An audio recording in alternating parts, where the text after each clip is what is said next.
অবশ্যই। আপনার প্রশ্নের একটি বিস্তারিত বিশ্লেষণ নিচে দেওয়া হল। জলবায়ু পরিবর্তন মোকাবেলায় অর্থায়ন, বিশেষ করে লস অ্যান্ড ড্যামেজ ফান্ড, বর্তমানে আন্তর্জাতিক জলবায়ু আলোচনার সবচেয়ে গুরুত্বপূর্ণ এবং বিতর্কিত বিষয়গুলোর একটি। লস অ্যান্ড ড্যামেজ ফান্ড কি?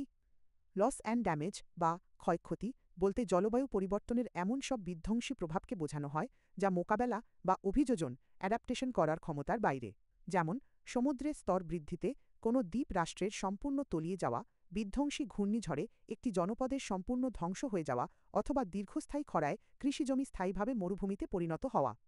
এই ক্ষয়ক্ষতির জন্য দায়ী মূলত উন্নত শিল্পোন্নত দেশগুলো, যারা ঐতিহাসিকভাবে সবচেয়ে বেশি কার্বন নিঃসরণ করেছে। কিন্তু এর সবচেয়ে ভয়াবহ শিকার হচ্ছে উন্নয়নশীল এবং স্বল্পোন্নত দেশগুলো, যাদের কার্বন নিঃসরণে ভূমিকা নগণ্য।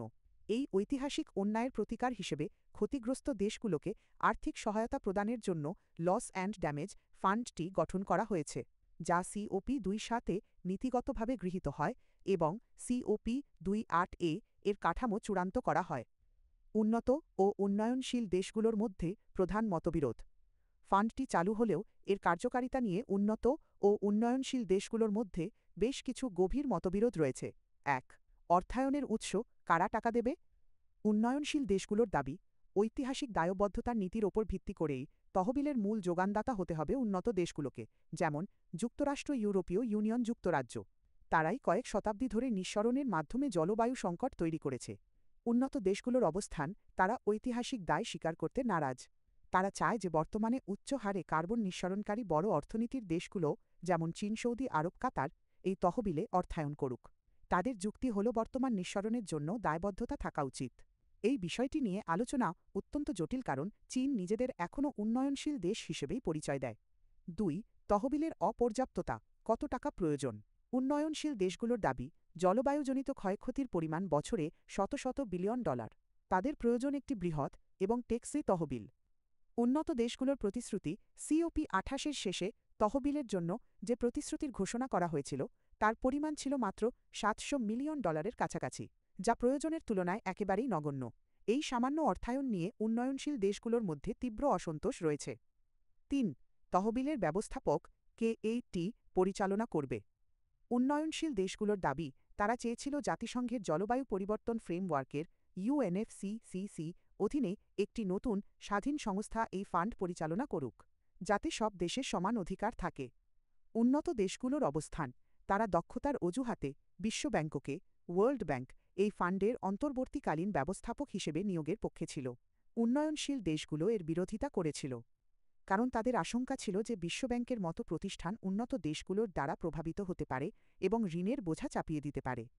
শেষ পর্যন্ত বিশ্বব্যাংককেই ৪ বছরের জন্য অন্তর্বর্তীকালীন ব্যবস্থাপক করা হয়েছে, যা একটি বিতর্কিত সমাধান। ৪. ক্ষতিপূরণ বনাম সহায়তা বিতর্ক। উন্নত দেশগুলো কোনোভাবেই এই অর্থায়নকে ক্ষতিপূরণ কম্পেনসেশন বা দায় লায়াবিলিটি হিসেবে স্বীকার করতে চায় না।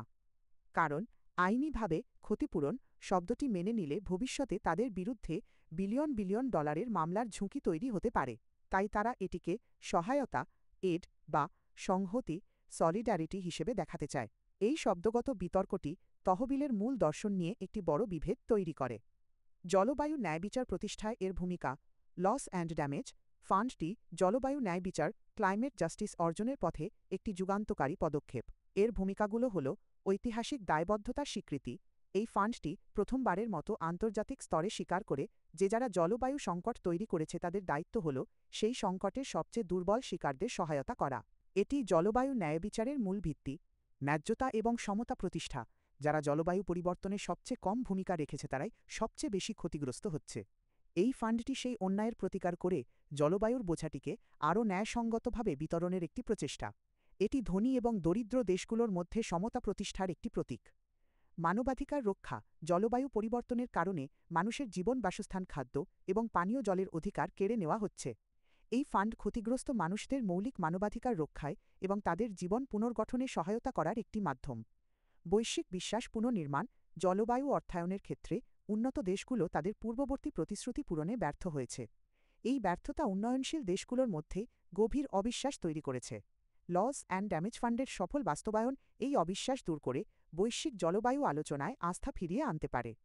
উপসংহার: লস অ্যান্ড ড্যামেজ ফান্ড গঠন একটি ঐতিহাসিক বিজয়, তবে এটি জলবায়ু ন্যায়বিচার প্রতিষ্ঠার দীর্ঘ পথের প্রথম ধাপ মাত্র। এর কার্যকারিতা নির্ভর করছে উন্নত দেশগুলোর রাজনৈতিক সদিচ্ছা এবং পর্যাপ্ত অর্থায়নের ওপর। এছাড়াও একটি স্বচ্ছ ও ন্যায়সঙ্গত বিতরণ ব্যবস্থা প্রয়োজন। এই মতবিরোধগুলো সমাধান করা না গেলেই যুগান্তকারী উদ্যোগটির একটি নিছক প্রতীকী কাঠামোতে পরিণত হওয়ার ঝুঁকি রয়েছে।